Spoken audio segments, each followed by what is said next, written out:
তো চলুন আজকে কি রান্না করব আপনাদেরকে দেখাবো। আজকে কি রান্না করতেছে, এত শীতের মধ্যে বিশ্বাস করবেন না এগুলো সব কাটতে যে ঠান্ডা বরফ হয়ে গেছে। যাই হোক, ডাল ছাড়া আমাদের জীবন চলে না। ডাল রান্না করলাম ঘন করে ধনিয়া পাতা দিয়ে।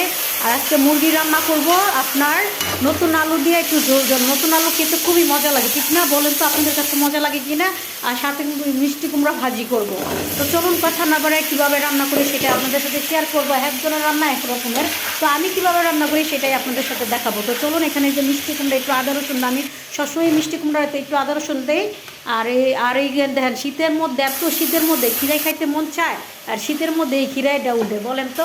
যাই হোক, এখানে আমি যে আজকে মুরগিটা অন্য রকমের রান্না করব। প্রথমে এখানে আদা রসুন এলাচি দারচিনি সব কিছু দিয়ে একটু কষাই নিচ্ছি, যাতে আদা রসুনের গন্ধটা আসে না। তারপর আদা রসুনের ভাজা ভাজা হওয়ার পরে মুরগি দিয়ে কতক্ষণ আবার একটু ভালো মতন ভাজা ভাজা করে নিতেছি মশলাটা সাথে।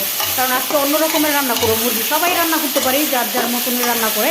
তো আজকে আমি অন্য স্টাইলে মুরগিটা রান্না করবো। তারপরে এই যে মুরগিটা একটু ভাজা ভাজা করে নিচ্ছি।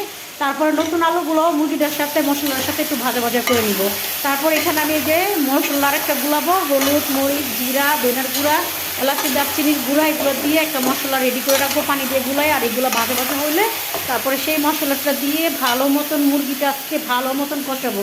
আজকে অন্য স্টাইলে রান্না করবো। তারপর এখানে কয়েকটা কাঁচামরিচ দিয়ে দিচ্ছি। কাঁচামরিচটা দিলে জানেন অনেক সুন্দর একটা গ্রান আসে, ভালো লাগে খেতে। আর এই যে মশলাটা রেডি করে ফেলছি, এখন মশলাটা দিয়ে ফেলবো। দিয়ে এত সুন্দর একটা কালার আসছে বলার বাইরে, আর এত সুন্দর একটা গ্রান বেরিয়েছে বলার বাইরে। আজকে এইভাবে রান্না করতেছি।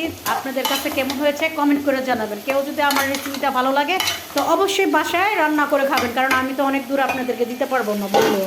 যাই হোক, এই যে ভালো মতন কষায় ফেলছে। আর এদিক দিয়ে মিষ্টি কুমড়া একটু লাড়াচাড়া দিতেছে। আর মিষ্টি কুমড়াটা এত সুন্দর ছিল বলার বাইরে। আর মিষ্টি কুমড়া যদি আপনাদের মিষ্টি যদি না লাগে তাহলে একটু চিনি দিয়ে দিতে পারেন। এই তো মিষ্টি কুমড়াটা সুন্দরভাবে হয়ে গেছে। তারপর লাস্টে কী করবো, ধনিয়া পাতা ছাড়া চলে না, এই যে ধনিয়া পাতা দিয়ে দিচ্ছি। আমার মিষ্টি কুমড়া ভাজি হয়ে গেছে। আর মিষ্টি কুমড়া ভাজি গলায় করলে ভালো লাগে না, এরকম আস্তে আস্তে থাকলে অনেক সুন্দর লাগে, ঠিক না? বলেন তো। যাই হোক, এই যে মিষ্টি কুমড়ার ধনিয়া পাতা দিয়ে দিচ্ছি আর দিকে ঢেকে দিচ্ছি। আর আজকে গ্যাস আসছে, আজকে অনেক দেরি করে রান্না করতেছি, 3টার পরে রান্না করছি। এই জন্য চুলার উপর দিয়ে গ্যাস একদম উঠছে। যাই হোক, এই যে দেখছেন মশলাটা সুন্দরভাবে কষানো হয়ে গেছে। আর তেল উঠে গেছে, ভাববা বোঝা যাচ্ছে যে আমার মাংসটা কষানো হয়ে গেছে। আজকে মাংস অনেকক্ষণ ধরে কষাচ্ছি কষানো শেষ হয়েছে। আর এই দেখেন ঠান্ডার মধ্যে একটা খিরে খাই নিতেছি। আপনারা খাইতে ইচ্ছা করলে বললেন, কমেন্ট করে জানাইয়েন। আর আমার রান্নাটা আজকে কেমন হয়েছে সেটাও কমেন্ট করে জানাবেন। এই তো আমার মুরগি কষানো হয়ে গেছে। আমি এখন একটু গরম পানি দিয়ে দিব, বেশি ঝুল দিব না, একটু মাখা মাখা থাকবে।